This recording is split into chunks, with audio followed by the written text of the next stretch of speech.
అయ్యో జగనన్న ఏంది జగనన్న నువ్వు ఇట్ట మాట్లాడుతా ఉండవా? మైకుల ముందుకు వచ్చా నువ్వు తాడేపల్లి ప్యాలెస్లో ఉన్నావు అనుకుంటున్నావు కాదన్నా, మైకుల మధ్య ప్రజల మధ్య ఉండవు, కొంచెం మంచిగా మాట్లాడన్నా. అయ్యో ఇట్లయితే ఎట్టన్నా నెక్స్ట్ ముఖ్యమంత్రి అయ్యేది నువ్వా? ఎవరిని బట్టలు తీసిపెట్టింది నువ్వా? పోలీసులనే?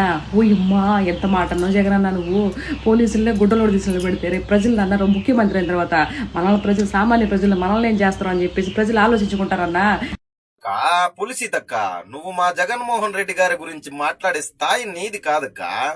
నువ్వు ఆడో పొదల్లో కందు జట్టుల్లో ఆడ ఈడ అవి చూపించుకొని ఇవి చూపించుకొని అందాన్ని చూపించుకొని ఫేమస్ అయిందని నువ్వు కూడా మా జగన్మోహన్ రెడ్డి గారి గురించి మాట్లాడితే ఎట్లక్క? నువ్వెందుక మా గురించి మాట్లాడేది?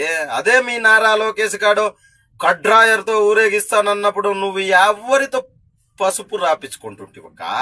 అదే మీ పట్టాపిగాడు మా జగన్మోహన్ రెడ్డి గారిని బోసిడికి అన్నప్పుడు ఎవరితో పసుపు రాపించుకుంటుంటివక్క? నువ్వు ఇవన్నీ మర్చిపోయినావక్క. నువ్వు అప్పుడెప్పుడో పడుకొని ఉంటావు లెక్క, నువ్వు మర్చిపోయి ఉంటావు, పొదల్లో వీడియోలు తీసుకుంటుంటావు. ఇప్పుడెప్పుడో మొన్న ఎలక్షన్ జరగక ముందు నీకు పసుపు బాగా రుద్దినట్టున్నారక్క, అందుకే నువ్వు పసుపు బ్యాచ్ గా మారిపోయినట్టున్నావు. ఎవరితో చెప్పుకోం లెక్క, మేము అందరికి తెలిసిపోయిందక్క నీవేంది నీ యోగ్యత ఏందని. ఇంకొకసారి వీడియో చేస్తే దీనికన్నా రెట్టింపుగా నీకు తిరిగి ఇస్తామక్క. జాగ్రత్త అక్క, ఉంటామక్క, బాయ్ అక్క.